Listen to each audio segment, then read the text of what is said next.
Welcome to the Undrafted, Uncensored cast of Pod. Hosted by Nick Archuleta. Mosted by Colin Zanker. And last but certainly is least, Joseph Goodwin.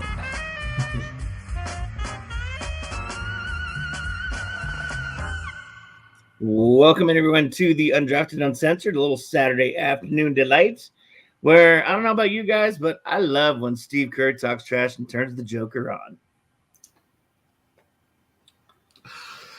I just can't stop thinking of that scene from Anchorman now that you said afternoon delight. What is love like, Ron? Well, I'm gonna find my baby, gonna hold her tight. Milk was a terrible decision. Milk was a bad choice. Just like Steve Kerr talking trash, it was not good. It's not All I smart. thought it was like in The Simpsons when Smithers turns his computer on and Mr. Burns, hello, Smithers, you're quite good at turning me on. That was all I thought when Joker was looking at him talking trash. I was like, you're in for it now, homie. You play dumb games, you win dumb prizes. You know what they say.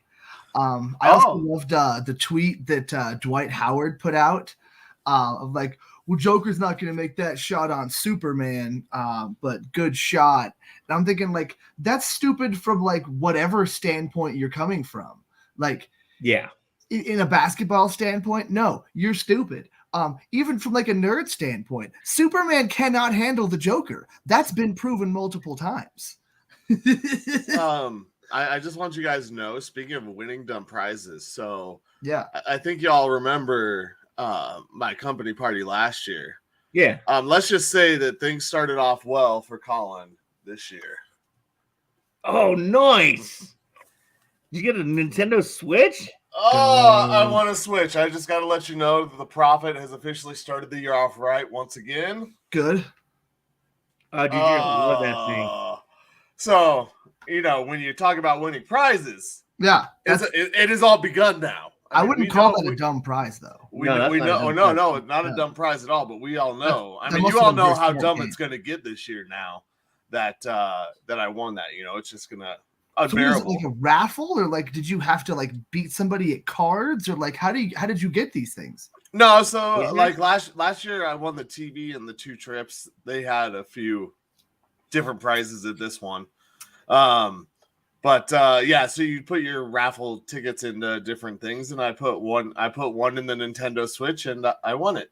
Hell yeah, that's awesome, I'm buddy. starting to wonder about these things that you're winning at work because it's starting to sound a little one-sided. Yeah, you're gonna turn Nick's department onto a whole new. Yeah, a whole new investigation. Hey, I've done nothing wrong. My hands are clean. I just win. They're full of prizes. My hands are full of prizes. They're not full of like red tape or anything. So I'm Denver good. police makes massive drug or burglary bust thanks to extremely important tip from Commerce Detective Nick Archuleta. Yep. Oh, So man. it started the year off winning, guys. I don't know what to tell you. I mean, technically the first picks of this season were in 2023. So just get ready for the winning to continue on when we get there. I don't know. Your parlay looked pretty good the other night. Yeah, I had a few parlays. You saw that 6. I hit 3 in a row. Bang, bang, bang, and then good night. Bang. That was a good one. Yeah. Did I tell you guys about the only bet I've made since I made the real money off of the 250 bonus? No. I put $50 on Cleveland to go to the Super Bowl. Okay. That's not a good- I'll win Not bad. like I think it's like 800 or 1,000. I forget exactly what I win if it happens, but I'm like, you know what? I just wanted something with really long odds too that actually seemed kind of like possible, and I'm like, everyone kind of seems down right now. Like I wouldn't want to play Joe Flacco in the Browns. It's just to Amari make Cooper breaking records. just to make it to the Super Bowl. Just to make it, yeah. Oh, 'cause yeah. To Oh, win dude, was a lot more. bet. But them actually beating like the Niners or the Niners Yeah, I was gonna say Eagles are down, Cowboys. You just never know what's gonna happen with them in the playoffs. Yeah, I trust the Lions more. So yeah, so all- if they beat all the you gotta- Niners or the Lions, All you got to do is wait for the Niners to start getting injured, and they already are. McCaffrey got hurt last week. I mean, he's not out injured, but yeah. And he was the reserve quarterback. Yeah, right. Watch out. Yeah. Look at America. Here comes Christian Mack. Oh, man. Well, speaking of stupid games and stupid prizes, and then there was only one game left for the Denver Broncos. It's almost over. It was against the Las Vegas Raiders. Thank God.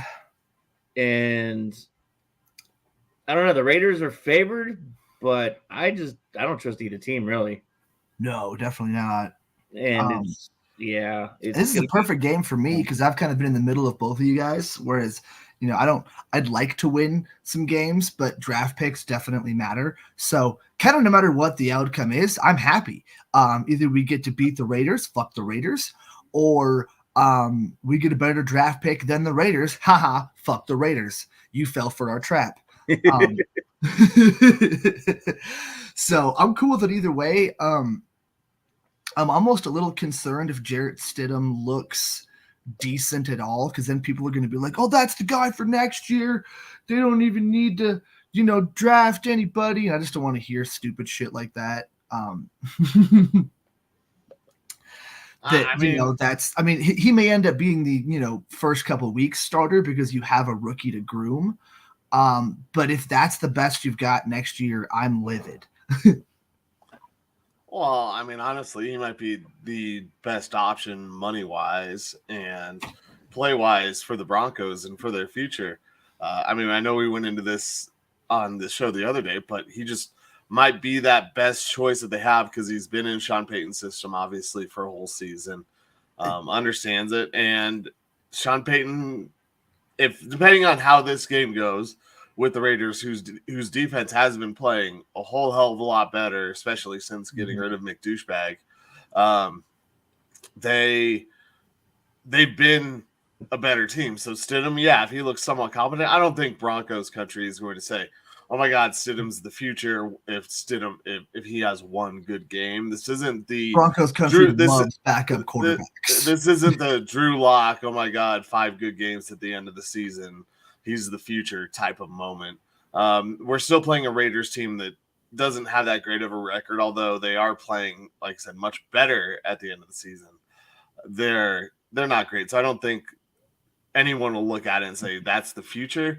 But I think if they understand that Stidham is a backup quarterback and that's where he should be if he's thrust into the starting role, we get the idea of where the Broncos are going for their future, because it's not next year. They're looking for 2 years from now. And once again, this is starting next season. So there's still so much that is going to happen in between now and then. And I'm sure there might be competition brought in for Stidham in the offseason if he is one of those guys, if the Broncos don't bring in Kirk Cousins. Anybody at all. Yeah, they'll bring in competition. They'll bring in someone for competition. Stidham will win the job because he's been in the system, knows it, and Sean Payton trusts him more.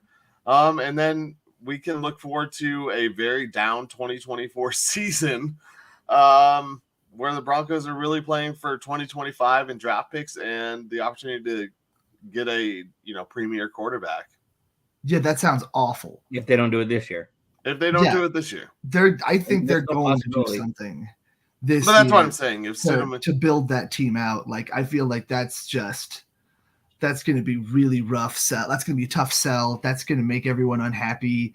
That could end up costing Sean Payton his job, because if the team starts to unravel and you start to see, arguments on the sidelines and more of that kind of the end of Nathaniel Hackett's tenure kind of shit, almost that Urban Meyer-esque kind of stuff. They might think, you know what, we want to move on with somebody that we actually like as a person. And if it gets that bad, so I feel like just because of that, he's going to want to try to turn it around at least a little bit more next year and at least kind of be in that high, 500 to a little bit above range and competing for a playoff spot towards the end of the season, even if it's kind of like how the Texans are, where it's like they're more of a young team looking for the future. but look what they were able to do. I think that's kind of going to be what he's going for, because another terrible year next year, barring like a bunch of injuries and a bunch of shit to where it's like, okay, cool, now we kind of don't have another choice, so fuck it, here we go, one more year. That's going to be, everyone's going to be upset, and then might cost him his job. Like I said, I guess I don't have a good way to end it except just reiterating it. But well, I mean, I will say in New Orleans, his first year there, he had a winning record going 10-6, and then I know it is kind of a big drop off. The next year, he lost 3 more games and went 7-9, and then that was what kind of started that upward trend. He went 7-9, 8-8, 13-3. Yeah. So it is possible to see that drop off in one year to another while he's trying to get his quarterback. I think if the Broncos go into next training camp and there's a quarterback competition involving Stidham, like he is literally telling us that we're not playing for 2024, we're playing for 2025. Like that's my wholehearted belief. If there's some sort of competition and Stidham is involved, it means the Broncos haven't brought in Sean Payton's guy. Or he never got his guy in the offseason. Yeah, somehow the draft got fucked up. And because I feel like a competition that involves Stidham with a draft pick, then that's just them pushing the draft pick. And then if Stidham wins it, cool, whatever. He's only going to win it for a certain amount of time anyway, just because he's been in the league longer. So that I'm okay with. But yeah, any kind of real quarterback competition that involves Jarrett Stidham sounds terrifying and sad, and just, that's, to quote Emmanuel Sanders, that's a world of suck. But you got to see the big picture if that is the case. And we have to realize as Broncos fans, if that is the big picture, you know that he knows that Stidham isn't the future. But it's playing that long game. And yeah, it'll suck for a season, but I think that in the end it'll be okay because Sean Payton is playing the game to get his guy at quarterback. Like I said, it won't be fun. It won't be fun at all. What? Or was like you have to have at least a contingency plan. You can't just keep doing this wait for a better draft pick bullshit either. You gotta have your plan A, your plan B, your plan C. You can't just be like, well, next year there's these quarterbacks coming out. Well, next year these quarterbacks coming out. You're already gonna be, unless you keep Russ, you're already gonna be eating salary cap money. Well, that's kind of the reason why it's got to be draft picks. The free agent quarterbacks coming through are not great, and the ones that are gonna, are good are gonna command a higher salary. So it's a tough pill to swallow for the Broncos, because what are they going to do? Are they going to pay Kirk Cousins $40 million this year? No, and have no other money for anyone else? Well, and again, that's something they have to look at too and evaluate. If you get rid of Russ, that's $80 million against the cap already. Mm-hmm. But that's over 2 years. Yeah, well, yeah, I'm just saying though, that's 80 against the cap already.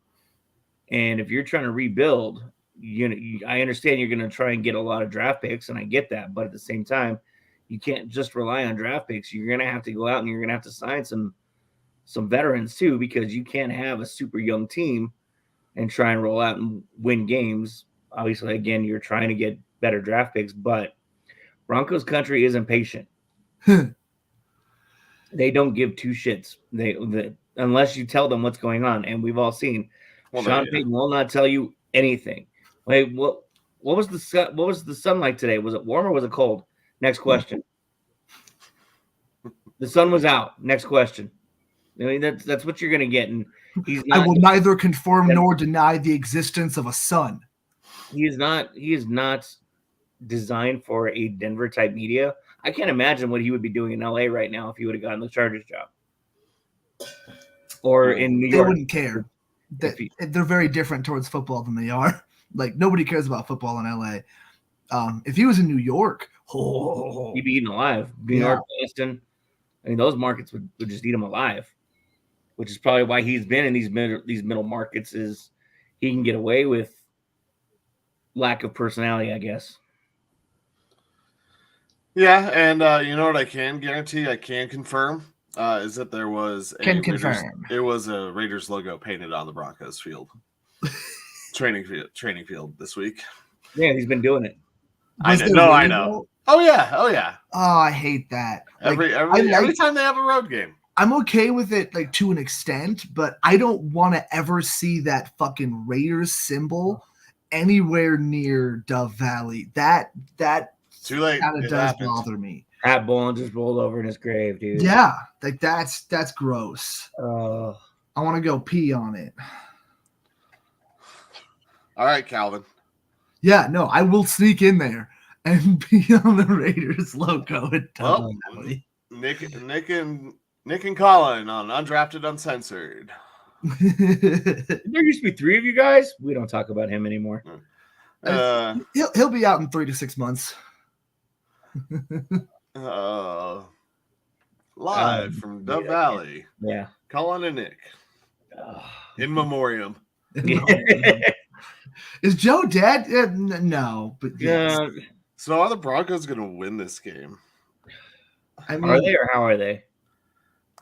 I think both. Like, right? I mean, to answer the how question, slowly, boringly, methodically, with field goals and maybe some turnovers and a lot of running the football and just kind of looking vanilla.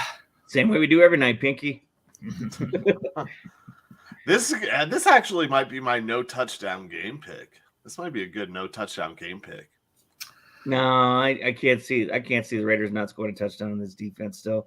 Oh yeah, Devontae Adams. Dude, Patrick Surtain has crushed Devontae Adams. That's true, but he'll still probably end up being able to get like a goal line touchdown or something crazy. We've already learned put him in the slot. PS2 is not going to cover him. Yeah. Yeah, I don't know. Man, I don't know. I feel like it.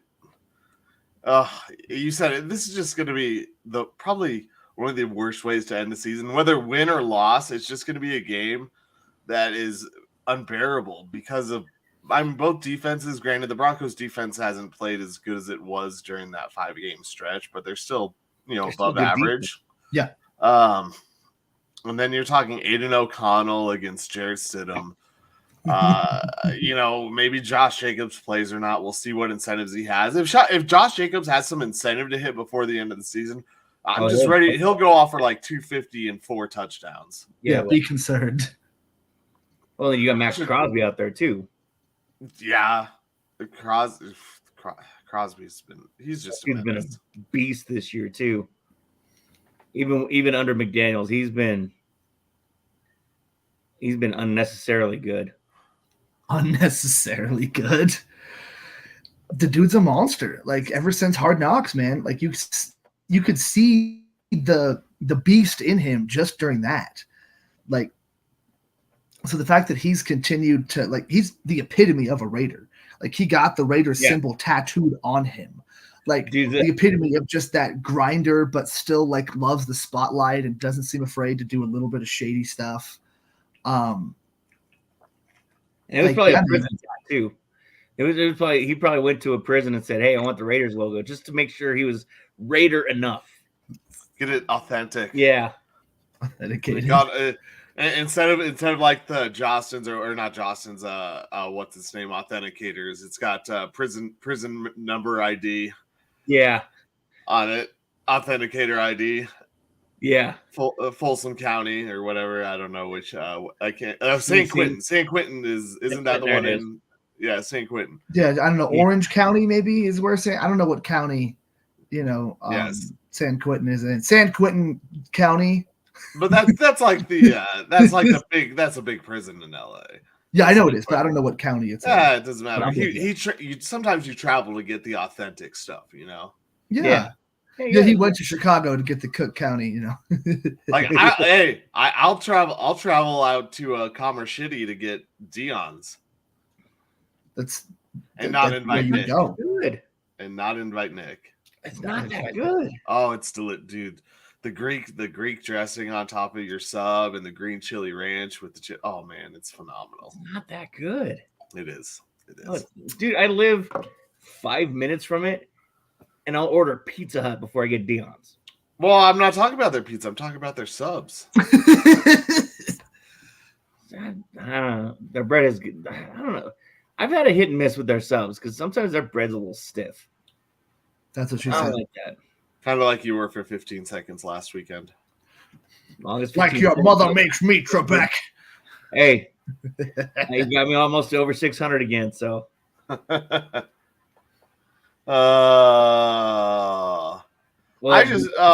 the Avalanche game the other night helped me out too. So, yeah, Miko getting that last point. Yeah, man, I'm like Miko to Kale to McKinnon.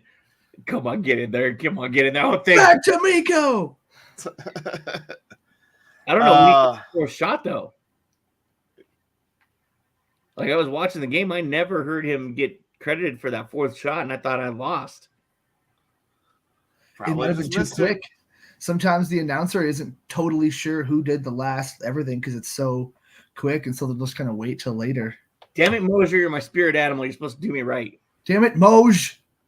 I'm just mad because on my way home from work the other night, Kosmitsky literally said, and it looks like the Nuggets won't be able to win. Down 18 in the fourth quarter with about 6 minutes left against the Warriors. And so I went inside, took a poop, did some shit, pulled it up on ESPN, and it said tied with like a few seconds. And I'm like, what? And it was too late to pull it up on TNT. So I went to the Gamecast, and it said final, win by 3. And I'm like, what? So I'm scrolling. Because, of course, it puts the last play at the fucking very bottom. And finally, it says Jokic, 38, 48-footer or some shit like that for 3. And I'm like, yeah. But, yeah, I totally missed all of it, and I'm upset. I blame dude. That's just the reverse juju. We all know the reverse juju. You just lay it out there, and that's why announcers never say whether the game is over until it's actually totally over, because you just don't know. Shit, especially in basketball. But it's not actually that bad. But I was like, damn it, come on! I could have seen that. I could have waited to poop. I was tweeting. I think I told you guys this. I was tweeting back and forth with Moj during one of the games when he was saying how like I can't remember the goaltender, but he's been a brick wall and nothing is gonna get by him tonight. And then all of a sudden the floodgates open. I sent him a tweet. It was like, oh, I see the reverse jinx in action right there. And he's like, and then he said, let's hope it works. And then bam, like 3 straight goals for the Avs in the victory. Nice. I love Moj. Yeah, so it was, the Broncos, maybe that's, like I said, that's why we pick against the Broncos is, or I do. I've been trying to reverse jinx them the whole time. I don't believe they can get 3 turnovers in this game. I don't believe the offense can score touchdowns or stop Josh Jacobs. I don't believe Surtain will stop Devontae Adams. They can score field goals, though. Yeah, no, that only worked for me when I was picking against them. And you actually started picking them, and I was the only one picking against them. And they still won right up until, they didn't. No, I think the only one I chose them on was KC. Yeah, but no, you chose. Yeah, you chose them to beat KC? Yeah. I think you chose them to beat somebody else, too, like Minnesota maybe, or one of those other ones. I could be wrong, but I was there was another one where there's like we just all had a weird feeling where we're like, yeah, and then I was secretly still, or maybe I told you guys and it wasn't secretly, but I still was picking against the Broncos. Maybe it was Cleveland. It might have been Cleveland, because that was those are the 2 teams that were like, pretty good. Or Buffalo, had Josh Allen. Anyway, but yeah,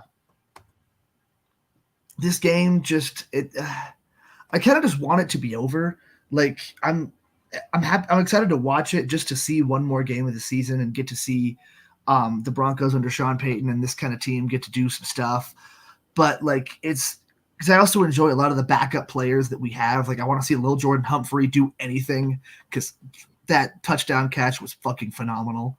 I'm not gonna bet money on it again this week or anything, but Well, Sutton's back this week, so. Yeah, so he's going to play that role. He's going to play the Lil Jordan Humphrey role. Yeah. Not that Lil Jordan was playing the Sutton role. No, it's the opposite. Sutton's playing the Lil Jordan role. And the Broncos got 3 starters sent to the Pro Bowl. I was that's gonna say right. Hawaii, but Yeah, I'm kind of shocked by the third one. We can go over them, I assume. Yeah, let's go for it. I mean, you had Justin Simmons, Yep, Well deserved. PS2, we knew that was and coming. Marvin Mims. Yeah, what? There wasn't a better kick returner than Marvin Mims. Like I know he ran one, he had some good returns, but like, damn, He has the highest average, and you were right, Nick or Joe. I did pick Denver against Minnesota. okay. Nice cash. It was that one. I knew there was one of them because I remember it. I was like, I'm the only one picking against the Broncos. But Mims has like the highest return average amongst rookies, I want to say, and one of the best in the NFL. Sick. Okay, good for him. Yeah, I mean it's good representation. Shows you that the Broncos defense at least is getting to where it needs to be. You know, you got 2 starters off the defense. Quinn Miners is a backup. So I mean, as much as we dog the offensive line, Quinn Miners has been pretty much gold this year. Yeah, and Garrett Bowles too. That was one of the. He was actually the guy pictured on the ESPN article of Pro Bowl snubs. Yeah, they put Garrett Bowles picture up there, not Amon-Ra St. Brown, not there's probably other guys, but yeah, they put Garrett Bowles. Like, can you imagine 3 years ago if I would have said Garrett Bowles is going to be a snub for the Pro Bowl? I would have asked who he's playing for. yeah, I would have asked. It's a good question. So did every other tackle get hurt?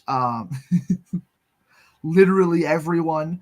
But yeah, I think it's cool to see for sure because the Broncos defense has kind of felt like a defense of no names, except for those 2 guys. So it's good to see those 2 guys get the recognition, and hopefully they'll get more in the future, or just that could continue on with that. Bring some of that talent in too. Is you got those 2 guys out there who, we've all had that teammate that you're like, dude, I love playing with you because you're such a stud, and I can come out here and I know no matter how much, if I screw up, you're going to help save me anyway.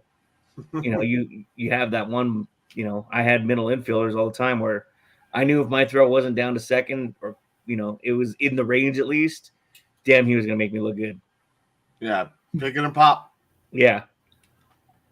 So, I mean, it's good. Yeah, baseball.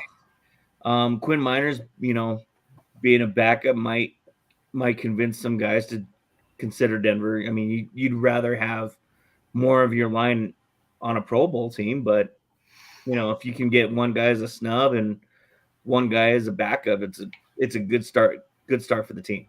I mean, unfortunately, the Pro Bowl is a lot different than it used to be. Yeah. In the aspect of like these guys aren't going to Hawaii and hanging out with each other.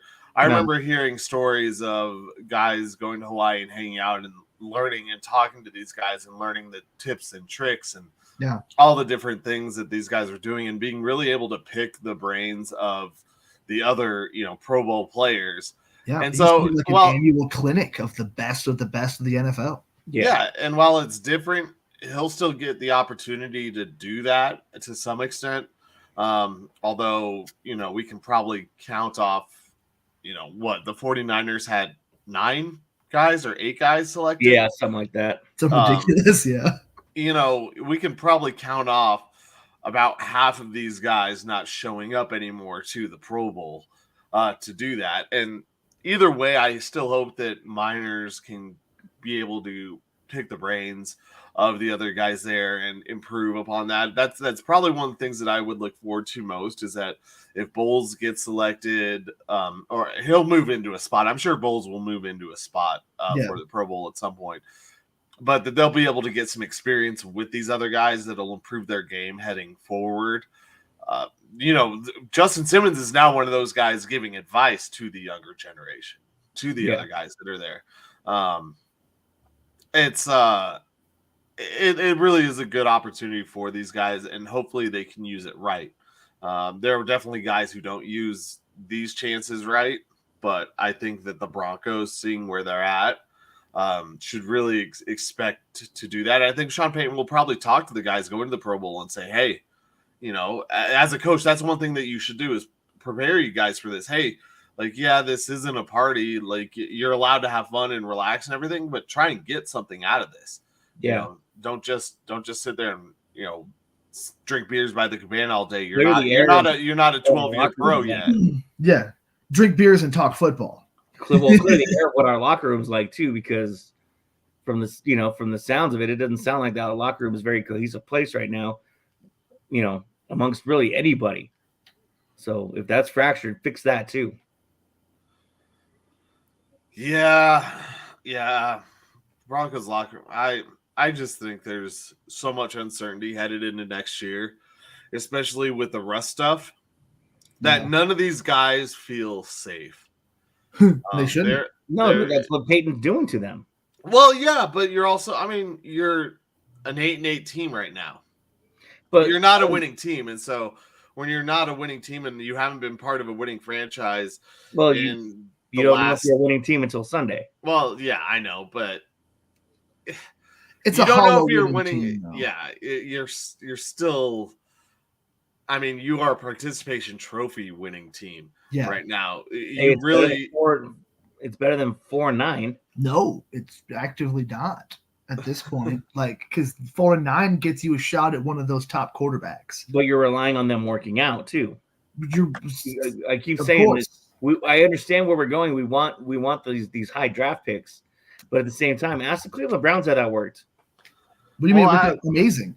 They got Myles Garrett. They got fucking who's the corner that they took instead of Bradley Chubb. Jeremiah Usukormo, who's been phenomenal. At the top of the second round because they had the top second round pick too. They got JOK exactly. Nick Chubb, top of the second round.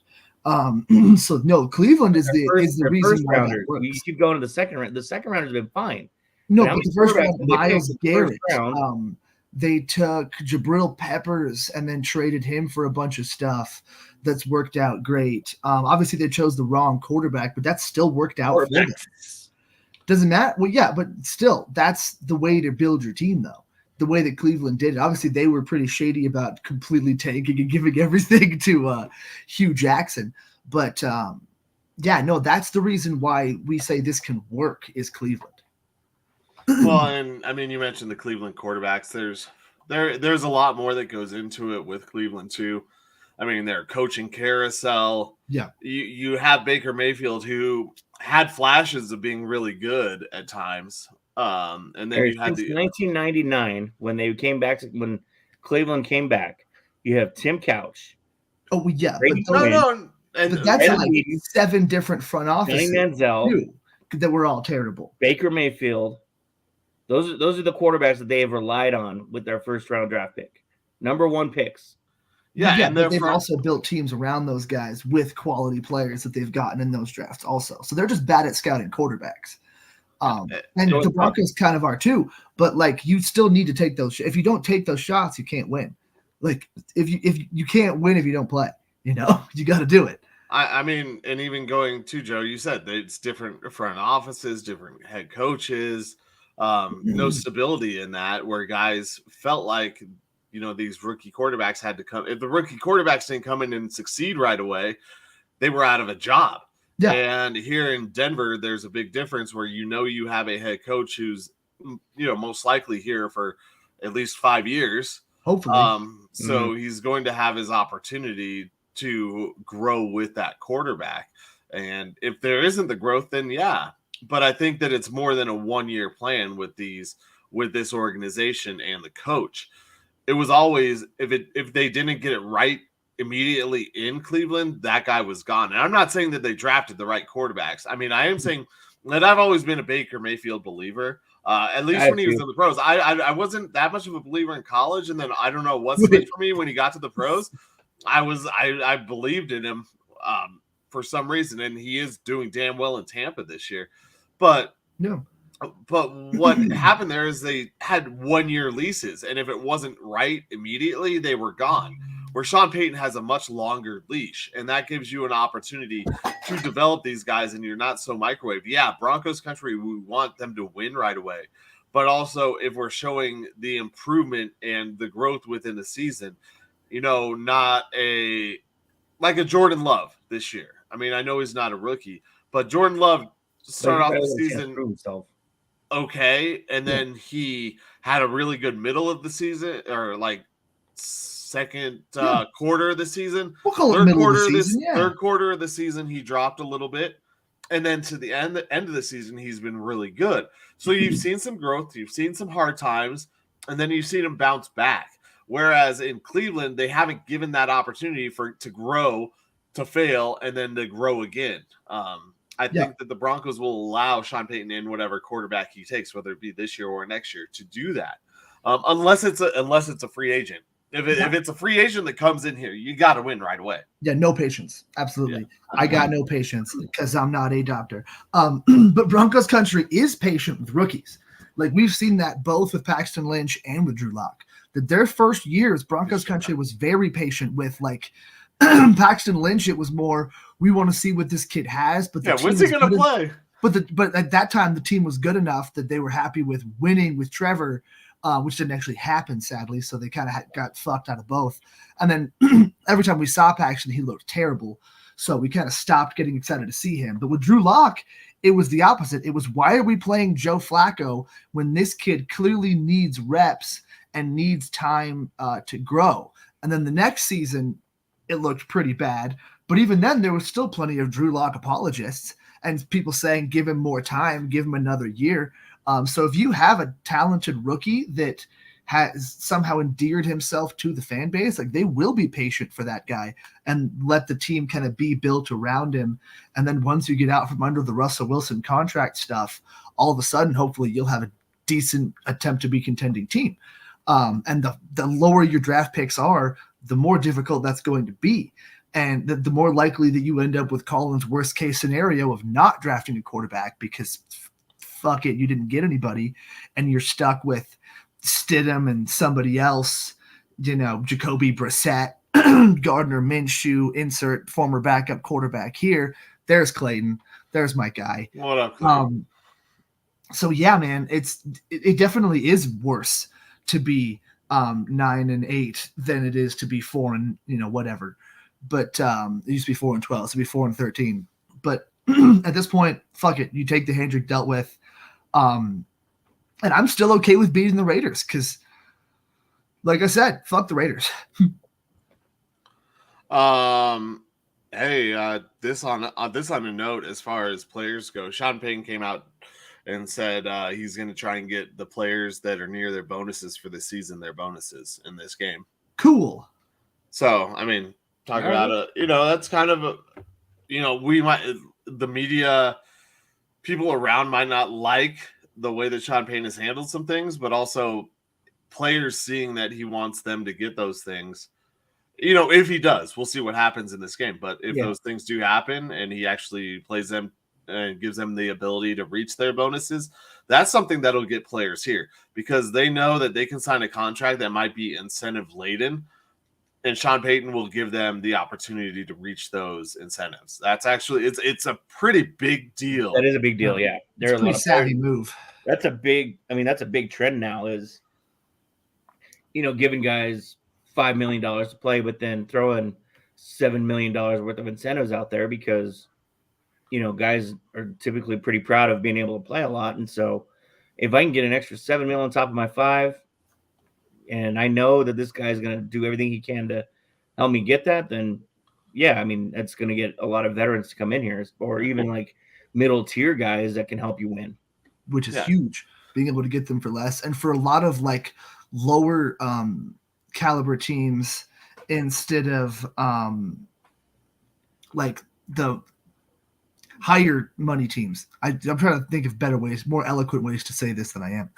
But the Broncos have enough money to be able to pay these guys all that and not actually have to care about like, oh, we could save ourselves a few $1 million if this guy doesn't hit that. Like, no, we want them to hit that because it makes more guys want to come here, and we've got the money. We can afford to pay these guys, their little bonuses and shit. Walton can pull the shit out of the cash in his wallet, So, I think that actually will help a lot because even though the salary cap issues are going to hamstring the Broncos a whole heck of a lot, being able to incentivize some of those lower tier guys helps you be able to win with a younger team win with a rookie quarterback like the Houston Texans. You know, look at their pass rush. Jerry Hughes, they have alongside of Will Anderson. Like, they've got some solid, older, quality guys. And I think it can work. And yeah, that's actually pretty much it. Sorry. I was like, gotta clear my throat and finish my thought. No, I finished it. We're good. I'll hit on Clayton here real quick. Clayton, so drafting a quarterback, it is kind of that I've said personally is that if Sean Payton's guy falls to the Broncos wherever they're at, they go and get him and try and get him ready. But I think that the Broncos will see in the offseason whether or not they bring in a free agent or not to take over the starting job or compete with Stidham for next season, where the Broncos stand. I don't think you just take a quarterback in the first round, just take a quarterback. Because if it's not your guy and it's not the guy you want going forward, then you're wasting that pick. You might as well get some impact player that can help you, for the next few years. But I think Sean Payton has one shot, myself personally, on his drafted quarterback. But that one shot, he will have 2 to 3 years to develop him. Eminem style. Do not miss your chance to blow this opportunity. It only comes once in a lifetime. If you had one shot, I'm glad we're on the same page, Nick. I knew when I said it, one shot, Eminem was coming. 100%. That's my favorite joke at Starbucks when somebody orders a solo espresso. Like, so if you had one shot, and then I hit the button. It would be a blonde espresso shot inside my dirty chai. Absolutely, me too. But yeah, that's the goal. Like of the lower caliber guys the Broncos could end up getting, I like Michael Penix. Obviously, he's in the fucking national championship. But he's been the guy I liked all along, even though he's a little bit short. Thank you for the beard growth compliment, Mr. Polar Knights. Yeah, like I like something about that kid. Even though he kind of reminds me of like Russell Wilson, which scares me a little bit. I don't know. I want the winner. I want the kid that actually wins. Just because he has a similar body type shouldn't make you not want to draft the guy. But I don't think Nick is too far off with liking Bo Nix either. I've been praising him for the last couple of years anyway, so we all know where I stand with Bo. And I just like the name Bo. Go, Bo, go! Bo knows. Bo knows. Bo knows. Bo knows he's got a Bo nose. I highly doubt he's going to have the same impact that Mr. Jackson had. You never know. I mean, no, I do know. I do know. Bo Nix is not going to have a contract to play baseball and football and be the Nike ad spokesman all over. I mean, he probably has a little bit of an in with Nike playing in Oregon, obviously. Yeah, but I don't think he's going to be the poster child for Nike heading forward. You heard it here first, folks. Bo Nix will not be as impactful an NFL player as Bo Jackson. Yeah, right. Fucking hottest take you've ever heard in your life. Hot take, baby. No football games named after Bo Nix. Probably not. You could say they nixed that idea. Yeah. Oh man. We got to hit these other things, guys. We got a few minutes. Hey, I was gonna say, all right, let's go ahead and head on to the Nuggies now. As usual, the only team playing a back-to-back after coming in from California would be the Denver Nuggets because the NBA hates them. And so, I mean, you saw the exhaustion in the Nuggets last night as after halftime, dude, that third quarter was just unnecessarily bad. Yeah, they let it go. The one thing I will say is that the Orlando Magic are a much better team than they were last year. Orlando is very good. They have definitely improved. Mm-hmm. And so for the Nuggets to hang in that game and only lose by 2, while it still sucks and they could have really won it if they didn't have that third quarter, they just it's difficult. I mean, you go from the late game against Golden State and a late emotional buzzer-beating win to having to fly back to Denver to play an Orlando team who's obviously amped up to play the defending champs. It was kind of a recipe for disaster for the Nuggets. And while they still hung in there, it shows how good this team is. Some things are just too difficult to overcome. And that's a great part about the playoffs for the Nuggets is they're not going to have to do that. Yeah. When the playoffs come, they don't have to worry about this damn schedule and those things happening. Yeah. Or So Orlando. They play in the East. Or Orlando. I mean, unless they somehow find a way to make it to the championship. Don't think that's happening. Probably not. Like, they're going to be a playoff team. They're one of the best defenses in basketball. But yeah, no, somehow I feel like Boston is going to be just a touch better. I mean, the 76ers got blown out last night too. Yeah, well, it's going to happen. But it is I'm still encouraged even with the loss that the Nuggets team showed up how they did. I'm 3/4 encouraged. Third quarter not included. Yeah. They did make up the ground. I don't know, that last play too, that was just Jamal got a little too into Jamal's head because he felt he needed to win that, I think. And so he did a lot of unnecessary dribbling and juking instead of taking a shot when you had enough time or getting it, around the key or around the horn or something just to get that shot off to just seal the deal. But I mean, it is what it is. You're going to have heartbreakers sometimes. And, after going to bed at 3:00 in the morning or 4:00 in the morning, whenever they got in, and getting up for an evening game that was at 6. I think did it start at 6 or 7? Yeah, it might have been. No, it was 7 because I was watching Jeopardy. I was gonna say, yeah, it's like watching Jeopardy. How to get my Jeopardy in, dude? Love me some Jeopardy. Well, no, yeah, but go that's ahead. Beautiful. I was gonna say, you see one guy hit the game winner, you kind of want to do it yourself too. Yeah. Especially when it's Joker and Jamal. Yeah, and you're right. Jamal did get a little too cute with everything at the end, but I have no problem with Jamal having the ball in his hands at the end of the game either. So there are two guys that I don't care about on this team with the opportunity to win the game. It's Jamal and it's Joker. I mean, Joker's number 1, but it's more 1A, 1B. I could care less. I could care less which one. Yeah, because Jamal's going to get the ball into Joker's hands or somebody else's hands that's wide open, or hit it himself. Like Nick said, sometimes Jamal's a little bit too hard, and he tried to Jamal too much there, and then he ended up just kind of Jamaling all over the place.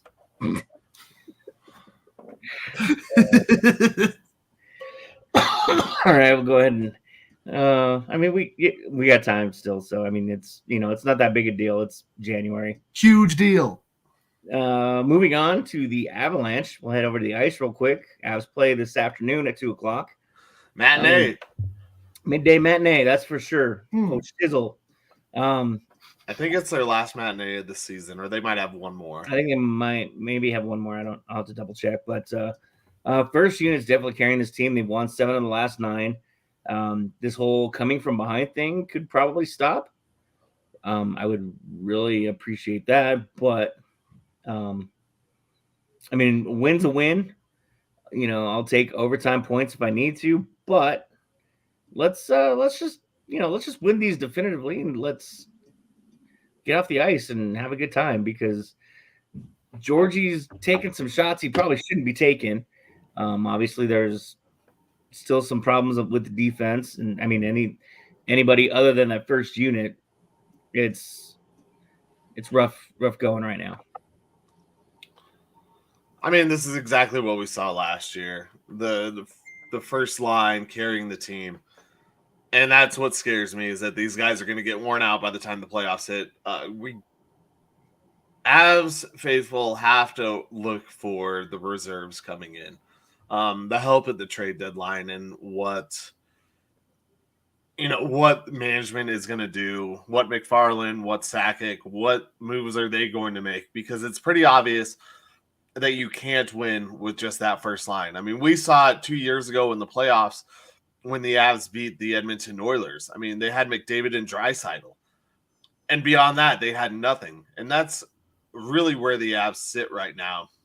I want to say it was really good to see Drouin got 2 goals the other night. That was really good to see. You need a little bit more. And once that help comes, I think the Avs will be okay and they'll be a contender again. But right now, with just this top line being the only thing that a team has to stop, they're not a contender at this moment to win. They're good. They're damn good because their top line is damn good. But you need that second, third line, and even to an extent the fourth line to come in and be able to take some of those minutes and even play against the other team's top line. You need your second line or your checking line really to get the top line of the other team out of their rhythm. And the Avs really just have one line that can do that, and they can't play, every single minute of the game. Oh, what is it, 44 minutes, 18 minutes, 36, 52 minutes? I don't know, math. Yeah, I'm just thinking all the numbers and lost. 54 minutes worth of a game. 4, 8, 16. Solely, so I didn't have to do math. So you're on your own. Yeah, I was told there would be no math. I mean, Math. I tried to do it in Not my even head when we saw how well that worked out. But yes, Yeah, 54 minutes of a game. You can't have your top line out there the whole time, so you need those other lines, and that's where those depth pieces come in, and where Sakic did such a phenomenal job 2 years ago of adding to the roster for that playoff run. It was getting those right guys in place. Well, and even though he's not the GM anymore, we all know Super Joe still has very nice. Speaking of Super Joe, Super Joe sweater. You guys can call me Super Joe if you want. That didn't last long. Train of thought. There we go. Oh, there it is. Still has his handy in on some of those moves. The Avs are looking at guys right now, and there's probably a couple of trades out there they're looking to make. They just don't want to pull the trigger too early because you don't want to give up too much for something that might be only a season or two rental. Yeah. And some of those Eagles kids have come down from Loveland and they've looked pretty good since their second times in. Yeah, but this Avs team, it could be a team that only needs those pieces. Like if your core stays together and all you need to do is add a piece or two here and there for this core to win a few championships, let's say you have to do that 3 times to win 2 championships. 2 more championships. I think it's well worth it. 2 defensemen and another center. I'll take 1 more championship. Yeah. I mean, you definitely need another center. Yes. Yeah. And the defenseman, it's really just kind of a Sam Girard kind of question, honestly. What does everybody hate with Sammy G? Because he tries to be too offensive. Let's just let Sammy G. That's because he played with Tyson Berry, dude. Yeah, I know. That was kind of the thing. And he's not Tyson Berry. I know, man. I miss Tyson Berry. That was my dude.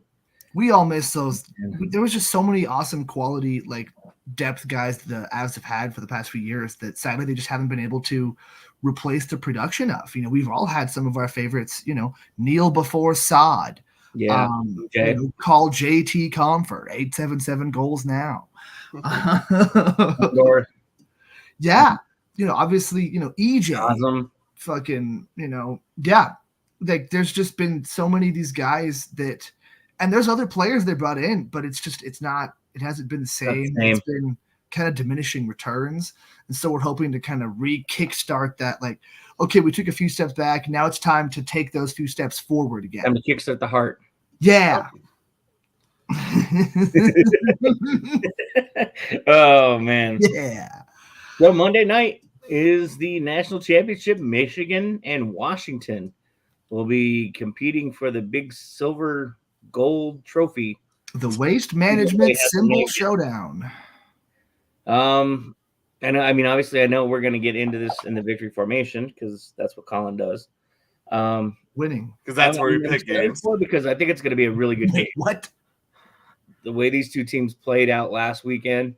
And thank you, Washington, for finishing my parlay for me.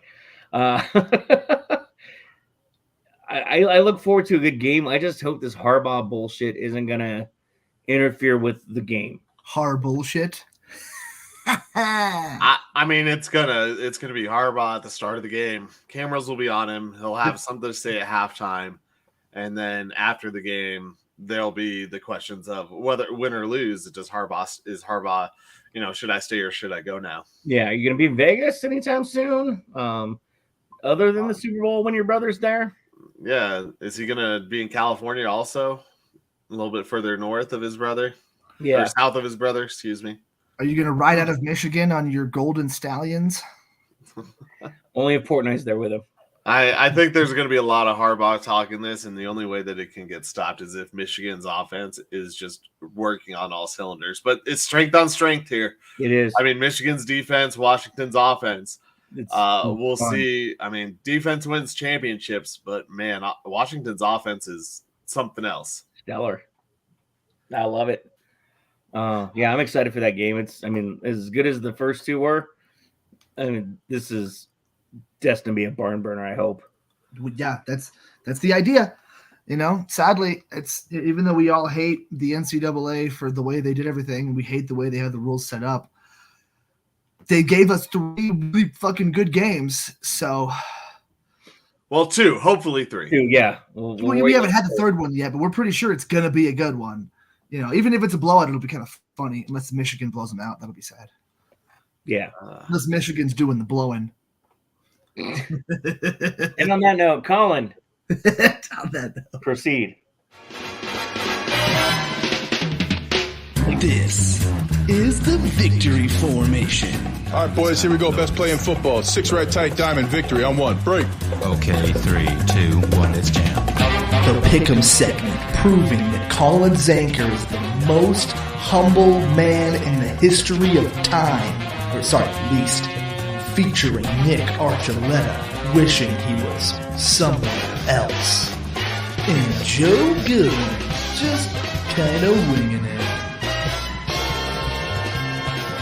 As I cradle my first big win of the year, we hit the victory formation and look for the winning to continue. At least for myself. I don't know if you guys are going to try, but I know I'm going all out this year. Hey, I never try. We start off with a game where one team seems to not be trying in this game because everything's already locked up, and another who really they've locked up a winning record this year, but can they secure a playoff spot? That is the Pittsburgh Steelers visiting the resting Ravens. Ravens are an underdog at plus 124, and don't forget you got your Pro Bowler Nick Huntley starting for the Ravens. Nick, is it going to be the Steelers or the Ravens in this game with playoff implications for one team? Mason Rudolph versus Tyler Huntley. I don't know. The Steelers have been on the fringe of trying to be good this year. They've just never really figured it out until they got into the hunt. I'm gonna go for the Steelers only because the Ravens really don't care about this game. Okay, Joe, who you got? Yeah, I'm gonna take Pittsburgh because they're gonna try. I don't believe Tyler Huntley, the Pro Bowl quarterback with 0 touchdown passes last year, is gonna just turn it on. But then again, you never know. The Ravens are a fun team. They did just get Dalvin Cook. He won't see the field. Yeah, we're taking Pittsburgh. I mean, you know why Dalvin Cook isn't going to see the field. That's because Melvin Gordon is a Baltimore Raven. Oh, yeah. So, obviously, you got to have, Melvin Gordon ahead of Dalvin Cook. I am going – I'm just going to doubt the Steelers so they can win this game and get in and hopefully cause some chaos in this. But I'm going the Ravens. I don't know what's going on with Pittsburgh. I haven't been able to put my thumb on that team all season. And every time I've doubted them, they won. And every time I thought they were going to win, they've lost in bad fashion. So I'm just going to go with the Ravens so that chaos can ensue when the Steelers win. Chaos? Next, we have actually a really damn good matchup. The Texans versus the Colts. These are both the Saturday games. Texans, the favorite, but not by much at minus 115 at Indianapolis at minus 105. Joe, who you got? That's a really tough one. Because it's basically, whoever loses is out pretty much, unless they happen to have a tiebreaker over Jacksonville and Jacksonville loses. Seems unlikely.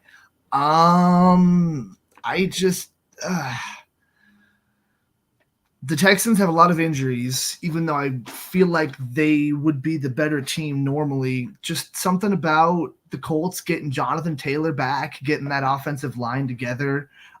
They have my favorite quarterback in the NFL. So, of course, we're taking Gardner fucking Minshew. Let's go. The Colts.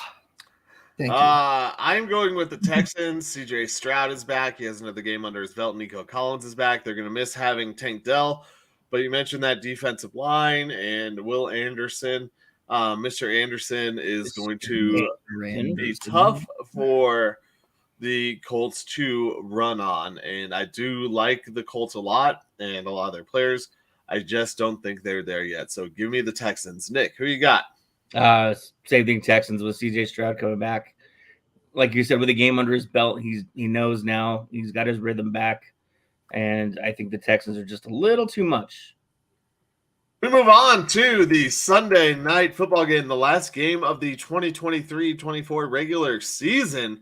It is a huge game as the Bills visit the Dolphins. This is a chance that the Bills are win and get in. If they lose, they're out. They really don't have a shot. The Dolphins already have a spot secured in the playoffs, but they are short some guys and they have an opportunity to play. Spoiler to the Bills. Do the Dolphins spoil the Bills' party? I don't think so. I think the Bills win this one. They've been playing great as of the last few weeks, and it feels like they've turned it around. So give me the Bills. Nick, who you got? Buffalo. The Dolphins are just a little too – they still seem a little too fake for me. They haven't quite shown that they're that good of a team. They're a good team, but I still don't believe in them, so give me Buffalo. Joe. Yeah, I don't know, man. I feel like the Dolphins kind of need to try here. I feel like they could use the momentum, and I think they don't want to play Josh Allen and Buffalo in the playoffs. So if they have a chance to knock them out before then, I think they're going to take it. I'm going to take the Dolphins. It's very fair. I think this easily could be the game of the week. I mean, it really should be, honestly, with all the ones going on. So it should be a fun one to watch. And we move on to the national championship on Monday night. Washington, an underdog at plus 160 versus Michigan, minus 192. Nick, wrap it up. Who you got? Oh man, I'm gonna stick with my offensive ways. I'm gonna go Huskies.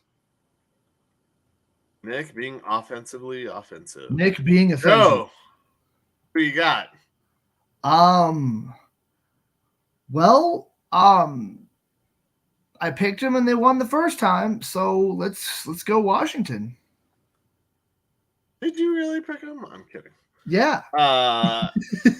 I'm gonna continue my trend about being wrong about Michigan, and I'm gonna pick them to win. Fuck yeah. Thank you. So we'll see how that all plays out as we head into next week's next week's pick'em and the championships and the NFL playoffs. 1 week away, guys. Woo, can't wait. Let's go. That's gonna be fun. Oh man, I love football playoffs. I love football though.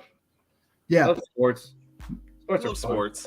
Me too. Sports are great. That's crazy. You know what, guys? Since we all love sports so much, Talk about it. we should do a podcast. For the ever obvious Joe Goodwin and the DJ of the month, Colin Zanker, I'm Nick Archuleta. This has been the Undrafted Uncensored. Thank you, Michael Spillian, and everybody over at E5280sports.com. Head over there and check out some other awesome shows as well. Thank you for supporting us. Love you long time. Until next time. Goodbye. See you guys. You look like you could use a pork bun. Bad buns.